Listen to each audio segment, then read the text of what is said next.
on mute for a moment. I'll let you know when. Okay.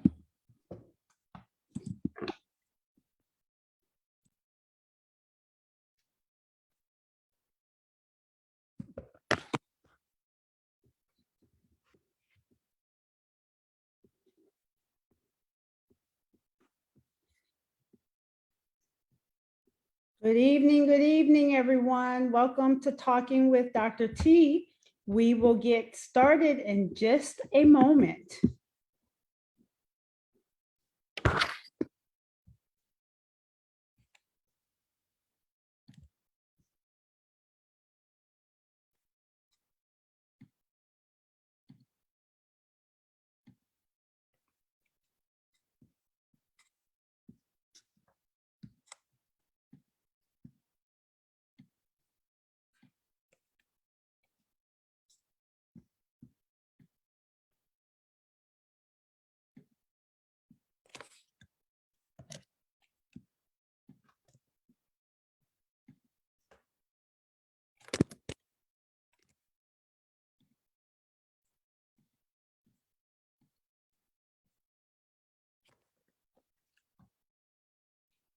I see people joining. Good evening, everyone. Welcome to our episode of Talking with Dr. T for the month of May.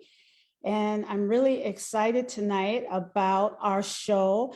I've been looking forward to this topic. All topics have been great this year, and all topics last year have been wonderful. But I'm really looking forward to our conversation that we are having this evening. So for those of you that are watching live, if you're on Facebook Live, feel free to use the chat box. And, if you have any questions or comment, please put them in the chat box. We will have time at the end for question and answers, and I'll weave in any questions throughout our process. So I will get started. Thank you for those who are watching the recording later on. If you still have questions, I will get your posts. You can also inbox me. And if there's anything specific for Dr. Hubbard, I will make sure that she sees the post and will be able to respond, whether through messaging, email, or on Facebook. So I am very excited as I have been thinking about this journey and process with the new Dr. Laura Renee Hubbard.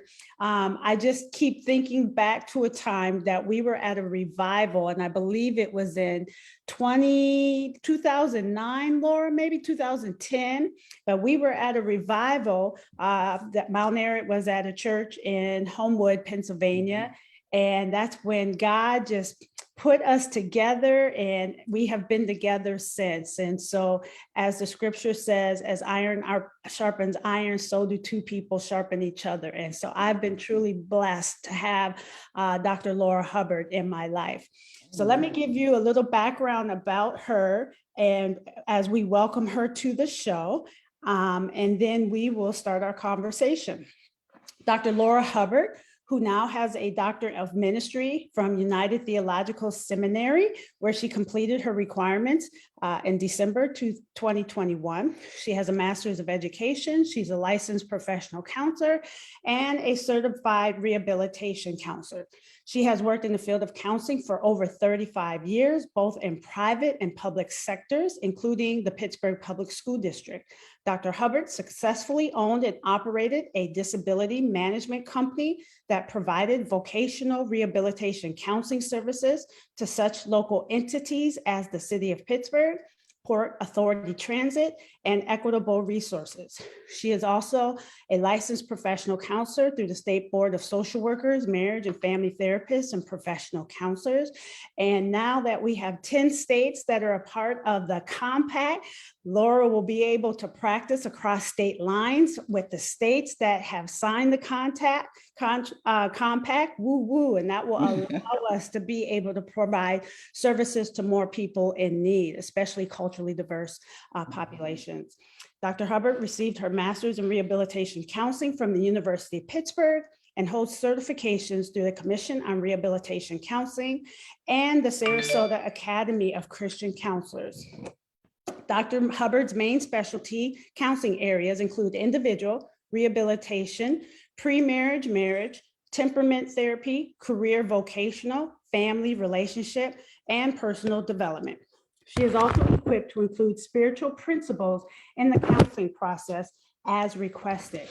She's a member of Mount Airy Baptist Church, teaches adult Sunday school, facilitates Bible study, and writes for The Mount, our Christian lifestyle magazine. She is also a counselor in the Mount Airy Counseling Center.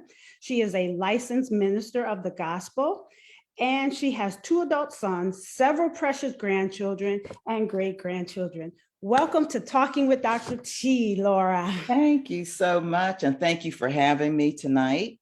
Absolutely, absolutely. And I'm excited too. You know, this is a subject that's near and dear to my heart, not because I've mastered it, right. but I just hold I think it's such an important topic, and it's an important discipline, for all of us to practice. I like that intro part, and maybe I'll just jump in. What led you to really start focusing on this concept of forgiveness and why it's near and dear to your heart? Okay, well, one of the things that I'm sure triggered the being intentional about it was reflecting back to just some early childhood experiences where where I'm getting some feedback. Okay.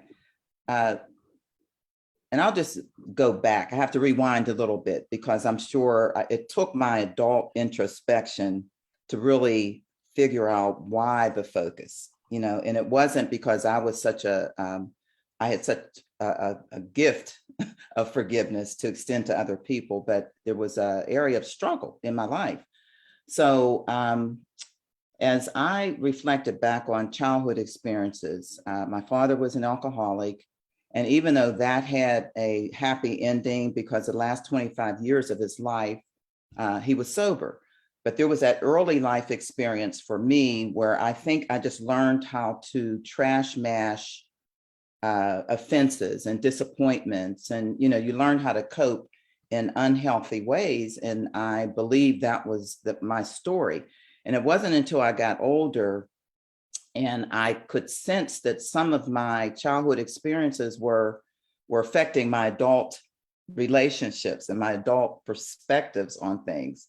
And I said, wait a minute, where is this coming from? So I really didn't get the answer until I did the project at United, because I didn't know there were so many moving pieces and so many adverse childhood factors that came into play. Why do you mistrust? Why do you berate yourself? Why do just all of those things? And when I wrote the book, because these are all the 3 areas that kind of converge, I was reminded there were incidents that I was still holding my father hostage for, even as an adult. And even though we had a great relationship in our adult interactions. So I had to dig. I had to do some work. I had to open up my heart to the Lord and say, okay, I need you to help me grow in this area and to forgive my father for real. I mean, not just on the surface, but I don't want to carry any weight. I don't want to have this neatly packaged trash, like the trash masher puts it in like a little cube and, puts a little string around it, but it's still the same trash. It's just neatly packaged. I didn't want any of that because I see it all as such a hindrance to what God is wanting to do in your life. And I just didn't want any of that.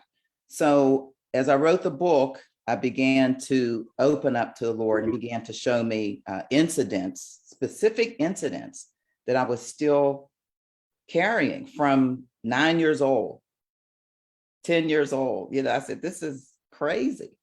And I think we don't always realize that we have allowed that debris to build.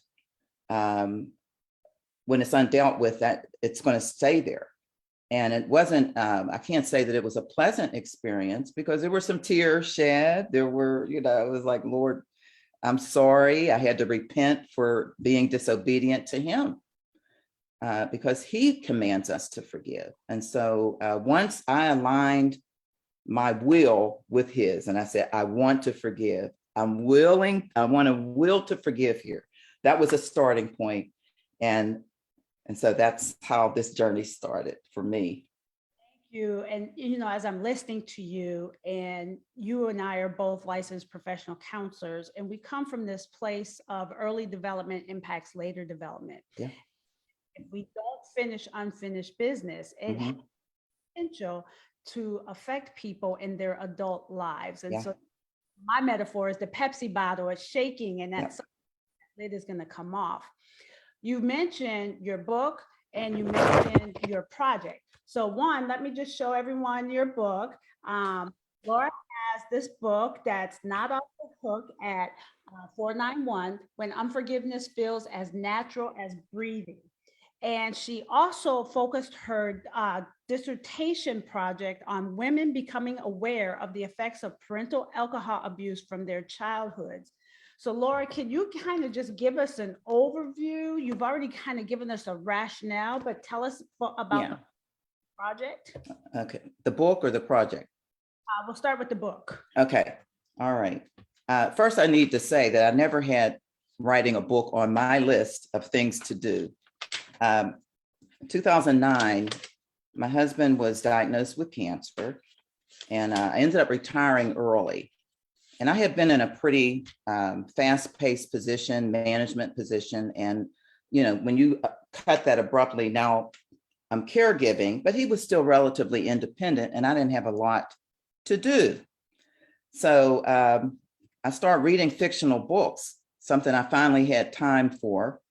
And I said, wow, this doesn't seem too hard to do. So I decided to take a class online. And one of the first things that we were asked to do was write something that we were passionate about. By that time, forgiveness definitely was on my list. So was marriage, and so was family. Those three things, whittled down from a list of maybe 10 items. So the mentor, the instructor, she said, well, you will write the best story if you use the things that you are passionate about, and if you can find a way to bring them together, that's going to make for a good story, and as well as personal experiences. So this is not off the hook at 491, subtitled When Unforgiveness Feels as Natural as Breathing, and it can, because you don't even notice that you're carrying it, like I explained earlier.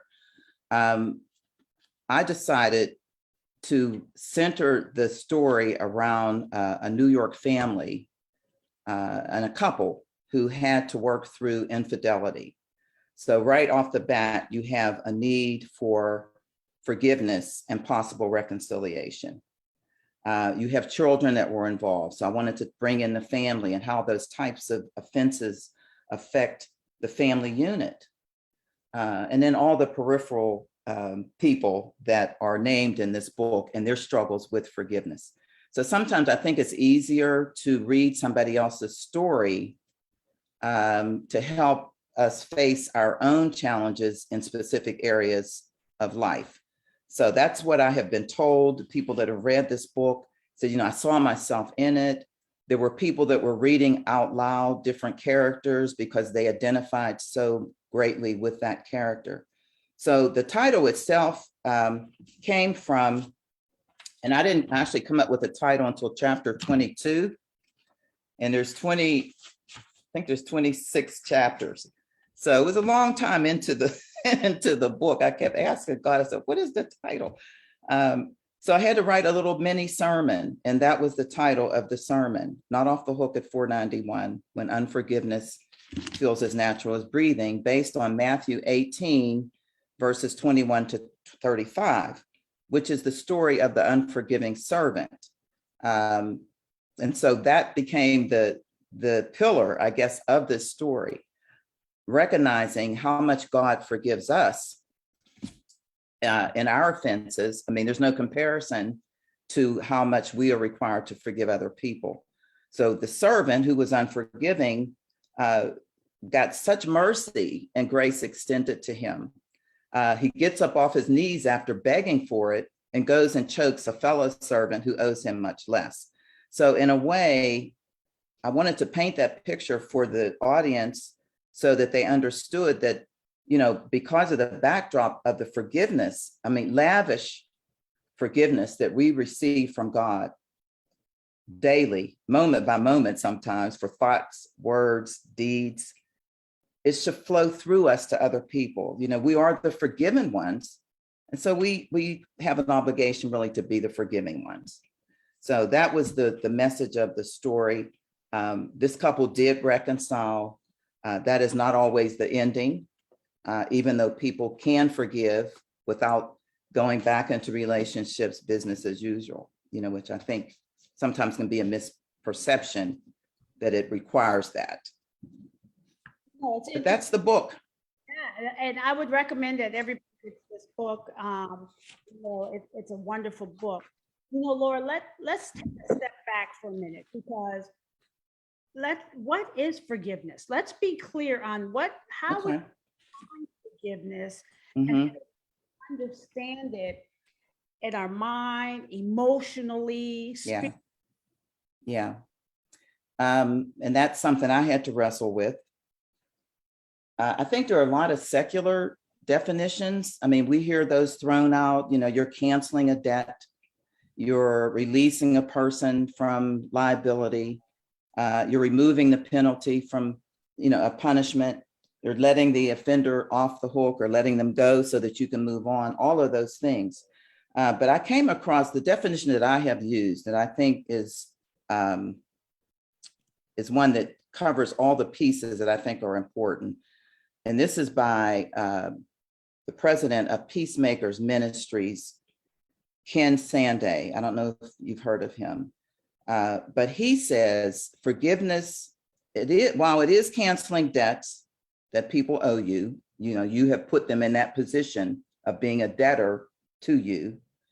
But he goes on to say that even though someone has done a wrong against you, and you firmly believe that they owe you or they deserve some type of punishment, you are choosing, it's an act of our wills, to give up your right to recoup what you feel they owe you or to punish them.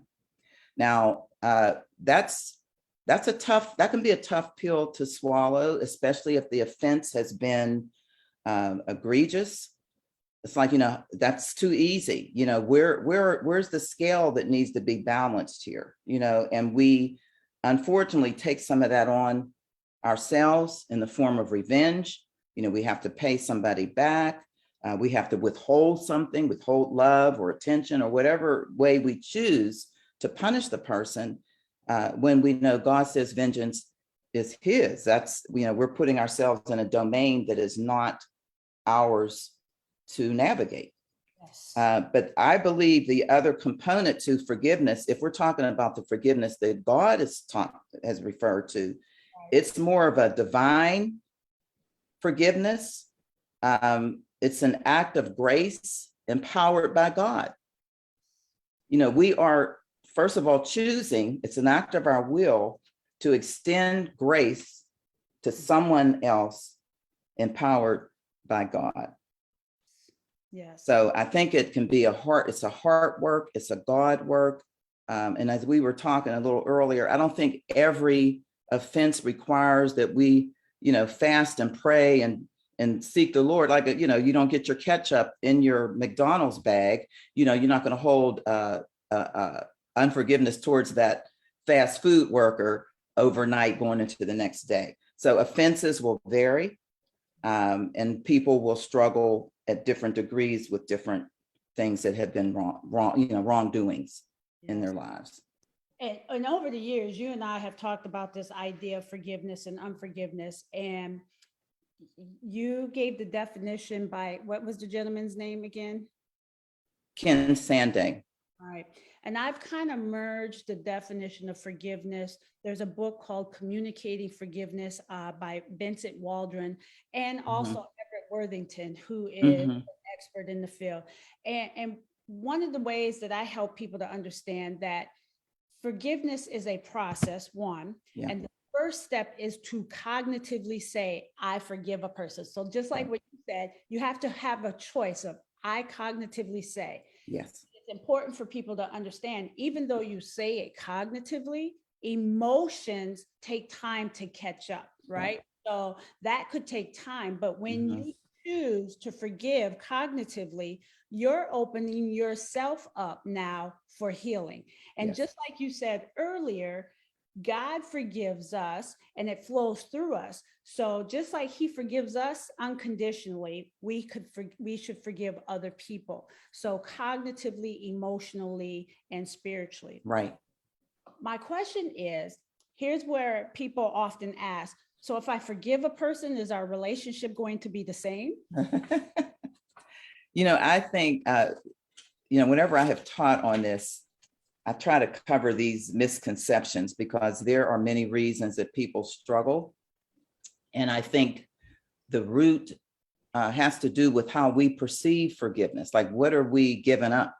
If we forgive somebody, what's expected after that? So it does not, I think one of the misconceptions that forgiveness has to lead to reconciliation, and while that would be wonderful because we know that would reflect the nature of Christ, the ministry of reconciliation, but that's not always the outcome. Forgiveness is something that we have control over. We extend forgiveness. Reconciliation would take the two people making that choice to come back together, but it might mean some new boundaries. It might mean it can't be business as usual. If you think of situations like abuse, where that it could be a revolving door, person gets abused, they forgive, things are okay for a while, and then the abuse reoccurs, then you forgive again. Is that what we're talking about? And so I think there's a lot of confusion. Situations like that, I believe counseling might need to be introduced for that, either for that couple or whoever the two parties are. But it does not necessarily mean that now that I've forgiven you, you're welcome back into my life under the same terms. And, I'm just going to take my chance that this offense won't reoccur. It's not an automatic, they're two separate things. Right. Yeah. What's the consequences of not forgiving? And what's the consequence based on, with someone's faith, their mental health? Yeah. We talked about wellness and physical health, and I can share some things I know as well, but what's the consequences of holding on to this unforgiveness? Yeah. Well, I mean, there are a lot of things that will suffer. I mean, first of all, our fellowship with God, we put that in jeopardy.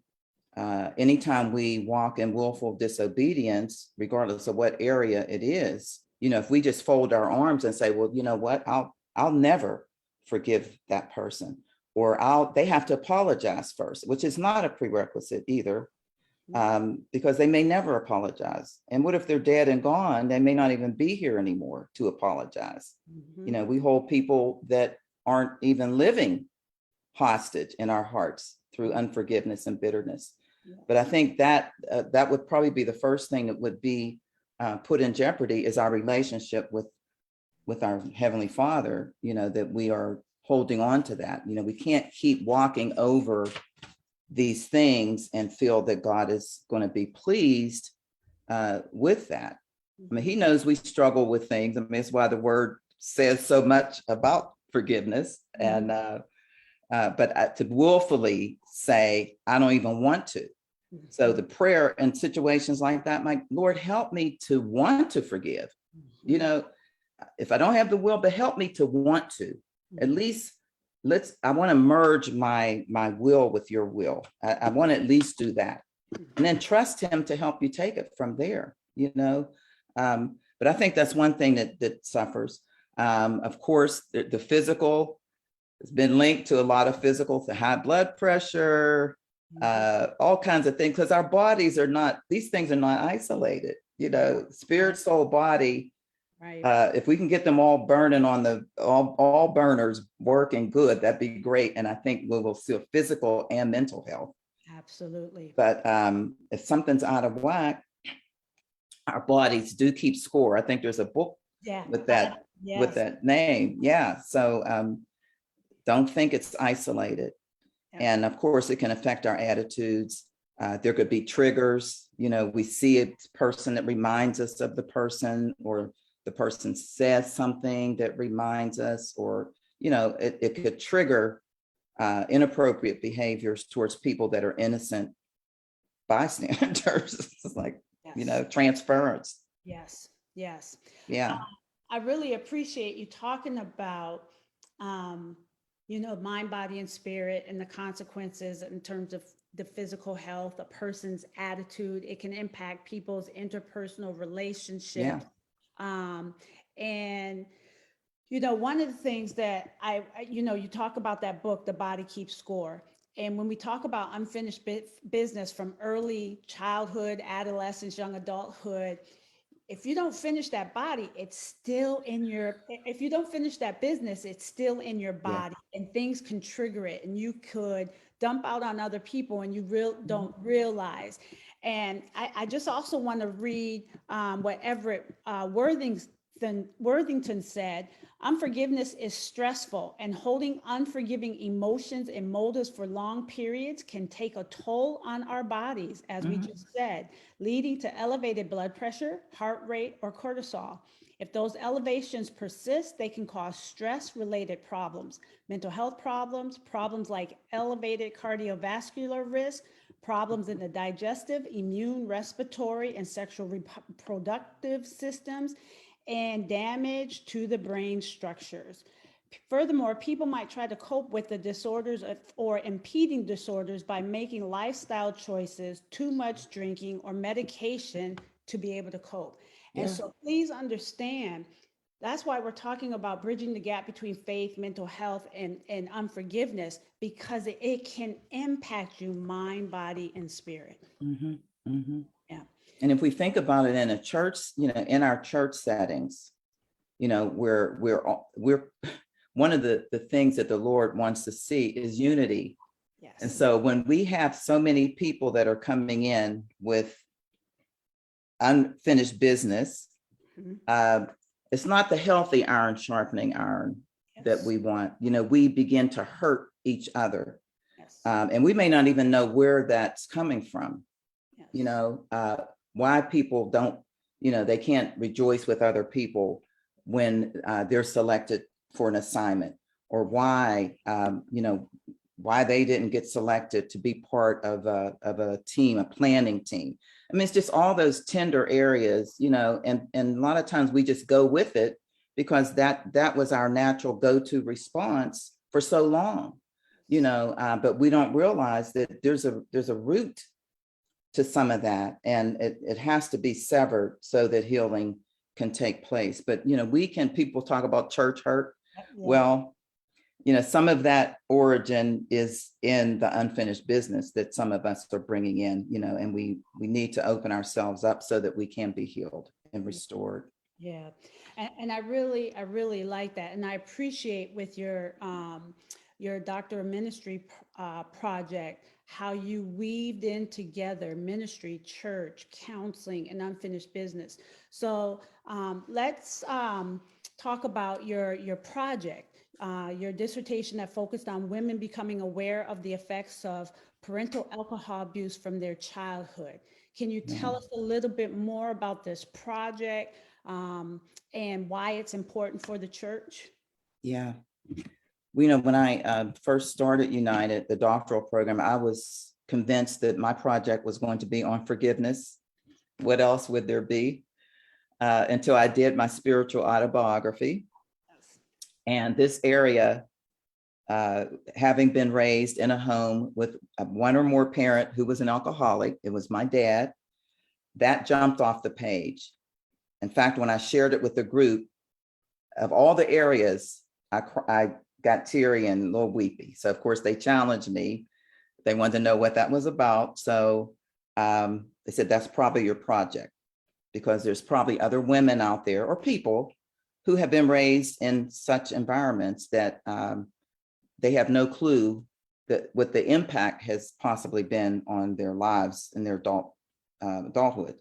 So what I found was that 1 out of 5 adults in this country have been raised in homes where one or more of their parents were substance abusers. And in my case, alcoholism was prevalent. I ran the project through Mount Airy and with our counseling center, but because of the pandemic, we opened it up to the world essentially. And so we had women from all over the country who came forward and wanted to be a part of what we were doing.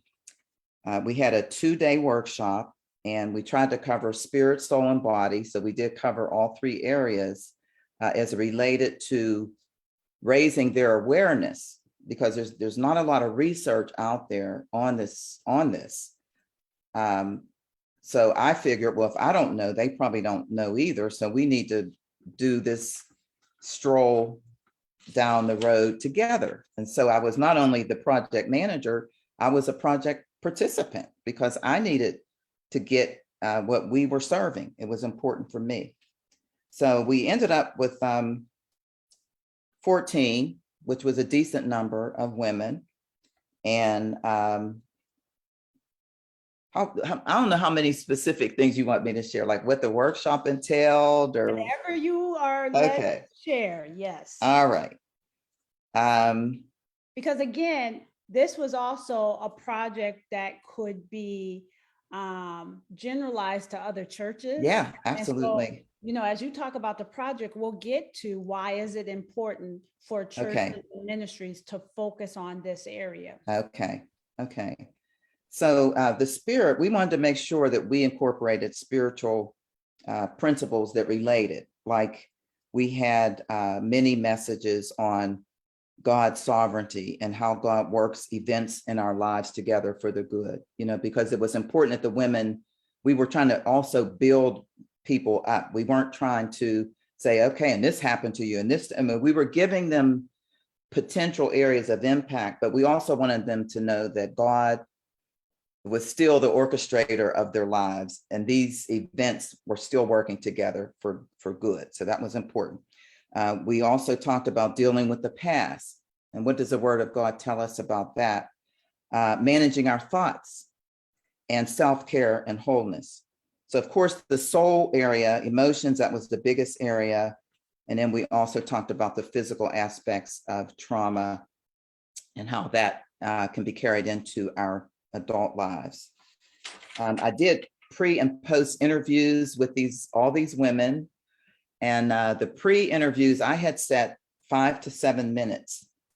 And once we got on the phone and started talking, they were so eager to tell their stories. And as they talked, I could hear my story. So we built rapport right off the bat, and those conversations were critical to getting the project. It was very personal and intimate and upfront. And, so people felt very comfortable sharing, and they didn't know each other. They weren't even in the same parts of the country. We looked at the early adverse childhood experiences, and that was a real critical part of the teaching because alcohol abuse was considered one of the most important adverse childhood experiences, because I think the research said that if that was part of your life experience, the likelihood of there being other adverse childhood experiences increased, like abuse, physical abuse, or in pushing and grabbing and sexual abuse and all of these other types of things that are on that list. There's 10 altogether. So we had the women actually take the survey. And let's see, how did we? The adverse childhood question. Yeah. Questionnaire. Yes. And it was multiple. I think the average was about four or five average on the list. The people said, yes, I had that. That was part of my experience. That was my, so we had the right population. That was important to know that. Right. So that was good. The pre and post surveys showed significant increase in self-awareness. Now they understood. There were quotes like that, all the aha moments, that I felt like I finally got a handle on my trauma. I knew that I was traumatized, but I didn't know how much of that I had brought into my adult life because I still didn't feel quite right. Something was off. Right. We also wanted to know about, let's see, what else was real interesting. Who were the parents? What percentage were fathers versus mothers? And it turned out that the highest percentage was fathers. And there were more than I thought of participants who both of their parents had been alcoholics. So, and we went over some of the differences, like if you were a daughter and your father was an alcoholic versus a daughter who had a mother that was alcoholic. And so there was a whole, we did a whole analysis of that. And there were some differences. The drinking habits, that was another area that we wanted to see. How did the fact that you grew up in that environment and it was so detrimental, how has that affected your own drinking habits? Do you drink more or less or not at all? Now, most of these women were Christians, even though we didn't say they had to be, but I believe the marketing materials drew that population. So most of them were non-drinkers. And if some of it was related to their faith, but they also said they did not want to run the risk of having a repeat performance in their own lives with their own kids. So, it was a very, very interesting study. And I believe they all want more. We just haven't figured out where do we go from here. They said they would do a support group. They wanted to continue to fellowship. They built this relationship that was very special. Yeah. Some of them felt alone. They didn't know whether there were other people like them out there. Right. And one of the biggest responses that I got was, we don't talk about these kinds of things in church. Right. So, and it was just refreshing, that a church counseling ministry would sponsor something like this for them. And that leads into why is this important for the church? Because I'll just add, and then, you tell us more, but why is it important for the church to talk about this? And I was able to witness that the women opened up and talked, and we can talk about this in a church environment as part of a ministry. But I also want to say, you and I had the opportunity as part of your dissertation defense to also hear the men have similar experiences. So it's not just based for women, it's also for the men of the church as well. And if there is such a stigma about going to counseling and seeking help outside of the church, and we know people come to the church first, why is it important then for our churches to be able to talk about forgiveness, unforgiveness, trauma, any mental illness or mental health issues? Yeah. Well, I think sometimes, and not all churches, and I'm certainly not saying this about Mount Airy, I think that we have been pretty progressive as it relates to some of these things. There's I think there's an image issue sometimes that we have to look the role and be the mature, faith-filled, spirit-filled Christian, which of course, that's what we want to be, but it doesn't mean that we are without problems. Now, I have another quote that I think it kind of sums up what I feel about it. And this is by Ken Sande also.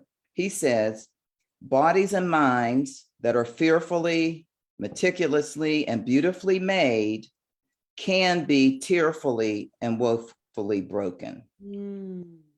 So we're not denying the fact that, we have been knitted together in our mother's wombs and God has made us so beautiful. And, we're the delight of his eye and all of those things. It doesn't negate that, the fact that we also have these other things that plague us, that even David was honest about some of the things. I mean, there's so much in the Bible, characters that did so much for God, but still had this other dimension of who they were and the struggles that they had. It's not anything that we should be ashamed of, but I think that we have maybe sent some of those messages in the body of Christ that, just pray about it, or, you don't have enough faith, or, you really need to trust God on that. Or, you don't know how you're going to be met when you go to somebody, even though the word tells us, confess your faults one to another so that you may be made whole. Right. There's a reluctance to do that because you don't want to be judged, or seen as incomplete or not enough or insufficient, all that stuff. Yes. But we have some of the same issues and proclivities. I know that Pastor Curtis uses that word a lot. Yes. The leanings, those kinds of things, as other people. We certainly have a better chance of being victorious over them because we have God in our lives, but we can't deny that there are those besetting sins, even things that the people get caught up in. Right. Behaviors. Yes. So we got to be a hospital. I think that's the bottom line, and not a courtroom. Yes. And we got to be a hospital and know that there are doctors of the churches at the hospital that can help with the mental health, with the unforgiveness and forgiving, and how it impacts relationships, how it impacts you individually. Mm-hmm. I always kind of take it from the perspective that as a result of the fall of Adam and Eve, there were four brokenness with self, shame, and guilt. Yeah. And so we got to reconcile that, right? That's right. Brokenness with others, brokenness with creation, and brokenness with God. And so part of the process is being able to restore the brokenness and reconciliation, and we're talking about forgiving others, but also being able to forgive yourself. Absolutely. Yes. Yeah. I want to share an image talking about forgiving self. Let me see if I can share this so that people can see this. This is called the Unforgiveness Hook. Being in unforgiveness is like being on a giant hook. Next to you on the hook is the person who has hurt you. The hook is extremely painful. Wherever you go, so does the hook, and so does the offender. The only way you can get off the hook is if you allow the offender off first. The cost of not allowing the offender off the hook is perhaps a lifetime of unhappiness. Mm-hmm. That's good. Yeah. So again, I'm back to the church, Laura. How do we help faith leaders and congregants and clergy to understand the importance of forgiveness and helping our members forgive, but helping each other learn how to forgive, right? And model that for the congregants. What are some tips and suggestions that you might have? Yeah. Well, I don't have any quick tips, but I will say, I would imagine that the teaching can be a valuable tool, going back to the source, going back to the Word of God, and really understanding what forgiveness is supposed to look like. I think when you have conflicts, for instance, that arise in a church, you have a golden opportunity right there to begin to teach on how do you manage conflict. I mean, we know that in, I think it's Matthew, because I printed this down, Matthew 18, where it says, if your brother or sister sins, go and point out their fault to them, just between the two of you. Now, unfortunately, that's not usually how it goes. Right. It goes past the offender to other people. And then you end up with things spreading and more disunity taking place. But I think if you have a leader who is willing to say, okay, this is a teachable moment, that's one thing I think that could happen. Look for those teachable moments so that leaders can can apply truth to how this should have looked or how this can look going forward. Yes. I don't think there's a quick fix because, other than teaching it wholesale, and of course, if you have a counseling ministry, that makes it a little bit easier because then you could actually engage them to do workshops and seminars on the topic. Yeah. And I like what you said, teaching. And I know that you have taught this as part of the counseling ministry with your couples you work with and individuals, taught it in Bible study, and it can be a part of Christian education. And I think it's really important. Although we're coming from this theological, biblical perspective, we can be multidisciplinary and bring in the psychological piece because it, just like you said, we are to be made whole, and that's mind, body, and spirit. And if being unforgiving impacts us physically, we're not allowing ourselves to be made whole. And not allowing ourselves to be made whole can impact our faith development process. Absolutely. I mean, it's not a small matter. Right. And I think we would sometimes may think because, we're holding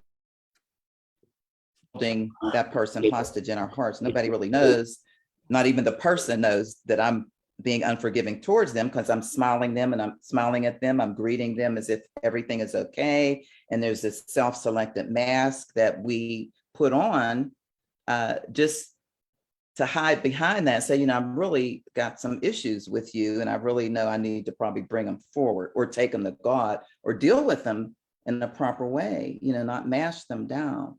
But none of those things work. And it just isn't a small matter. It hurts on so many levels.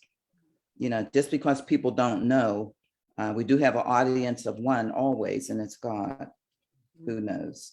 Yes. Yeah. Based on writing your book and completing the project for your D-Men, is there anything new that you learned about the process, about yourself, about ministering and teaching to others? Yeah.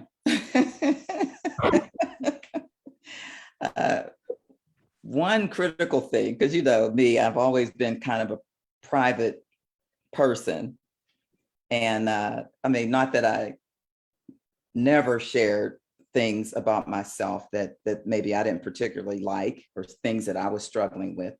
But I think this whole process has made me a lot more transparent. And as I've done that, I said, boy, I didn't get killed or shot or anything. Nothing bad really happened. Actually, it's freeing. And I think in many ways, I feel less burdened. I'm unburdened. And I don't worry as much about, well, what are people going to think or what, how's that going to change your image? I mean, I just don't worry about that because it's so fluffy. That's fluffy stuff.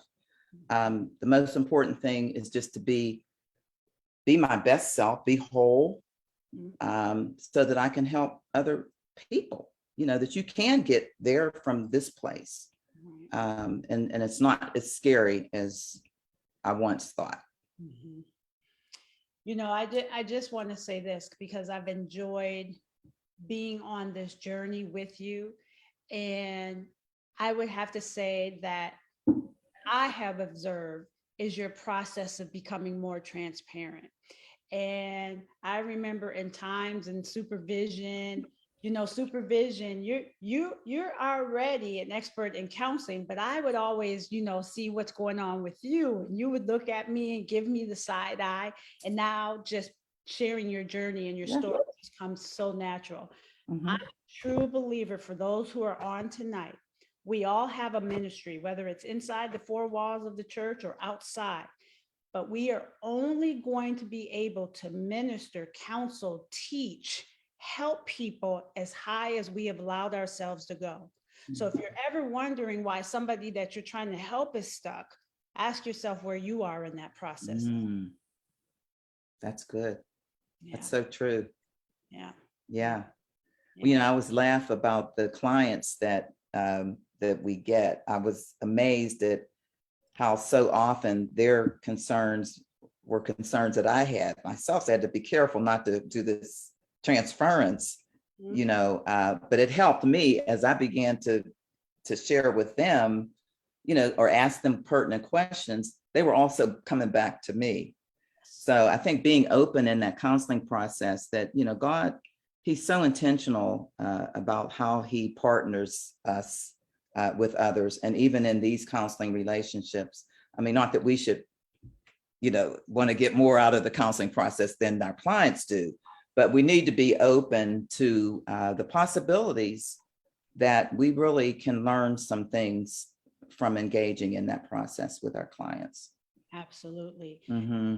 And I would say, because you and I have both been on the journey at United Theological Seminary, embarking on writing your spiritual autobiography, because that was powerful for you. It was powerful for me. It wasn't easy. I've shed tears, but I've been going into churches now and talking to leaders about writing their spiritual autobiography in the process, because it will also allow finishing some unfinished business, being able to forgive, and working towards being made whole.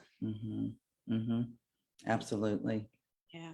And before we close, I want to just thank you also for just being that, because I certainly had no intentions of going back to school to get a doctorate. I mean, it just was, I said, you're crazy. I mean, that's not even in the car. I'm not interested in, but thank you for allowing God to use you to gently nudge me. I mean, it wasn't even one of those forceful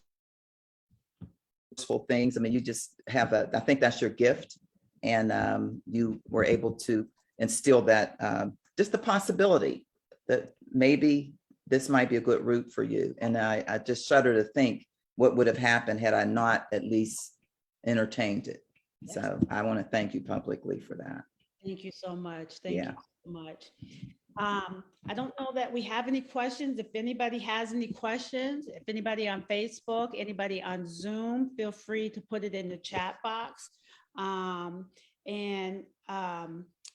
just kind of, as I'm waiting to see if there's any questions, Laura, is there anything else that you would like to share that we haven't talked about?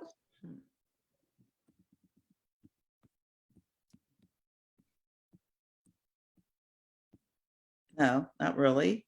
Okay. I can't think of anything. Maybe the H's, because I didn't get to share the H's, but I think there was one, these were strategies. Right. Yeah. Right. And there's one on here that I think is really good. It talks about hating, like if you're the hurt and the hate that people may carry towards the offender. Right. Because people will actually verbalize that and say, I hate this person for what they did. And it might have been a real egregious thing. And you feel like you want to hate. Yes. And so I always remind people that we only have the right to hate what God hates. And that's in Proverbs 6:16-19. Those 6 things that he hates. He says 7 that are detestable to him. Right. Haughty eyes, a lying tongue, hands that shed innocent blood, a heart that devises wicked schemes, feet that are quick to rush into evil, a false witness who pours out lies, and a person who stirs up conflict in the community. And as I thought about those things, many of those things cover the offenses that we would endure, have to endure. So it's okay to hate what the person did. Right. But we get into trouble when we actually let that bleed into actually, hating the person. Right. Because God loves that person, regardless of how offensive that person has been. And Jesus shed blood for that person as well. So it just keeps it in perspective that we don't allow our emotions to go too far. Right. With our being offended, and being hurt. We cannot hate. Yeah. I really like what you said. And so I would say the process is praying about it, reading scripture, and engaging in your daily devotionals regarding the process, right? Yeah. Earlier we talked about forgiveness cognitively, emotionally, and spiritually. Mhm. So recognizing that God forgives us unconditionally and Yeah. loves us unconditionally, we should learn the process of doing that for others. Understanding that the first step cognitively is just saying, I forgive the person. Right. And then allowing yourself to take yourself off the hook and allowing yourself to heal. Mhm. I will also say, I did say this earlier, and I don't know if you said this. When you say cognitively you forgive someone, you can't keep going back and forth and holding those offenses against Yeah. them, right? Yes. Yeah. Right. Yeah. Yep. Yeah. And I want to give another acronym. You and I, we earlier, reach, Yeah. Everett Worthington, he has an acronym. It's called the Reach Forgiveness Model. And I'll put this in the chat in just a moment. It's REACH. And so each letter of the word represents a strategy or a step in the forgiveness process. So R is recalling the hurt. Mhm. The heal, you have to face the fact that you've been hurt. Own your feelings, okay? Mhm. And don't get stuck in your feelings. So recall the hurt. E is empathize with your offender. Empathy is putting yourself in the other person's chair. Pretend that the other person is an empty chair across from you. Talk to him or her. Pour your heart out. When you have had your say, sit in his or her chair. Talk to the imaginary you in a way that helps you see why the other person might have wronged you. This builds empathy.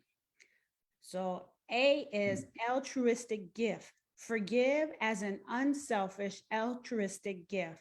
After all, an offender does not deserve to receive forgiveness. Mhm. To help, you want to give the gift of forgiving.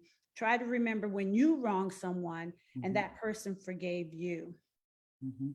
C, commit. Once you have forgiven, write a note to yourself, something as simple as, today I forgave person's name for hurting me.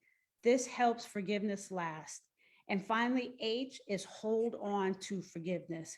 The self-addressed notes of commitment helps us because we will almost surely be tempted to doubt that we really forgave.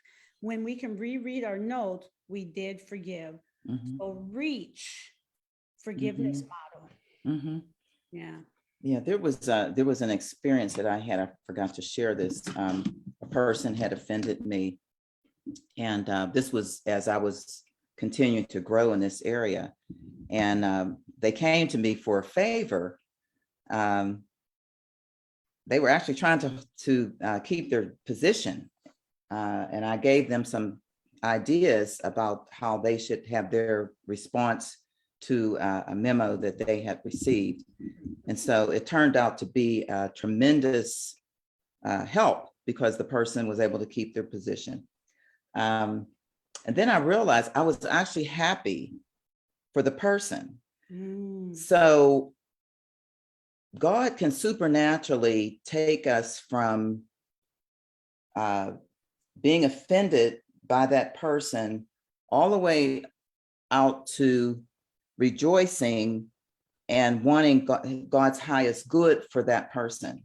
I mean, it's not going to happen just in our own strength, but I don't know how I got there. It's forgiveness that surpasses all understanding was kind of how I looked at it. I said, I don't understand why I am happy for her, when she hurt me. But only God can do that. He can help you look back at these experiences almost with new eyes. And just a new way of looking at the person. I guess that fits in with the empathy that you were talking about. Yes. So yeah, I was rejoicing. I said, wow, why am I clapping? Yeah, absolutely. So Laura, we have two questions for you. Okay. Going back to your discussion about hate, would you say that hate is a choice? Yeah, I do believe that. Mhm. Yeah. Just like unforgiveness. I mean, those are all choices. Mhm. Now we can think about, like, for instance, if we look at our rural context and all we could say we hate Putin. Mhm. You know what I mean? I mean, we're all being impacted by that. And boy, how egregious, how inhumane, and, but even in a situation like that, those words are not words that we should utter. We hate what he's doing Right. because God hates what he's doing. But no, yeah, I think it's a choice. I do. Yeah. I do. I But think you have to start with recognizing that I'm holding hate. right. Help me not to have that in my heart, because that's hurtful to you. Yeah. Bitterness, hate, all of those things are just so poisonous. Right. And wouldn't hate be a learned behavior, because we're not born to hate? Well, I don't know. I don't know if we're not born to hate. Okay. I don't know. Okay. The fall, as you said, the fall before me is all kind of configured. There are just some people that maybe they're prone to that, Mhm. or maybe they have been the victims of hate, Mhm. which would then make it a learned behavior. But I think that it can be unlearned. I guess that's my And my that, bottom line, that I think that can be undone. right. So it can be undone. If it's a choice, you can choose not to hate. Yeah. Yeah. Yeah. Yeah. Yep. Here's the second question. So talking about the person who's the offender, what if they keep offending even after you have forgiven them? Okay. And I think that kind of relates back to forgiveness versus reconciliation Mhm. in business as usual. In situations like that, I think we have a responsibility to establish healthy boundaries for ourselves so that we don't continue to incur the hate. I mean, it could be a family member, it could be a spouse, Mhm. but even so, there is a responsibility to set healthy boundaries for you. That's self-care. Mhm. And so, no, God does not call us to endure abuse. I mean, that is not something that he would feel that. And I know that there's counsel that comes across sometimes in counseling, and untrained, Right. and will say, will you stay with your husband Mhm. till death do you part? And those situations where there's abuse, you keep forgiving, and I don't believe that that's godly counsel. So if a person continues to offend, either you have some tough decisions to make there. Yeah. And I think you and I, way back when, have talked about this, but in any relationship, both parties have a role and responsibility. Yeah. And it can't just be one person doing No. all the work or overcompensating for the other person. Right. And at some point, it comes back to the boundaries. Yeah. And so, when you forgive, if you need to bring in an objective person with the process Right. to help the other person know that they have some work as well, that if they keep offending, they're not holding on to their responsibility. Right. Right. And you may not be the person to help them dig deeper into why is it that they keep offending, like what's driving that. Right. Because I know we can wear ourselves out in relationships trying to figure things like that out. You may or may not be the person that God has appointed for that role. Right. So you have to recognize your limitations. Absolutely. And going back to how we started, finishing with unfinished business, sometimes people as adults do not realize they have unfinished business until there has been a crisis. Yeah. A crisis could be dangerous, but it can be an opportunity for growth. Right. It's that person that has to make the decision if they want to grow. Right. Yeah. Right. Well, Laura, this has been a wonderful conversation, and we could keep going and going. But I just want to thank you once again for being on the show. I am just so honored and humbled to have you. Thank you. Oh my gosh. Thank you.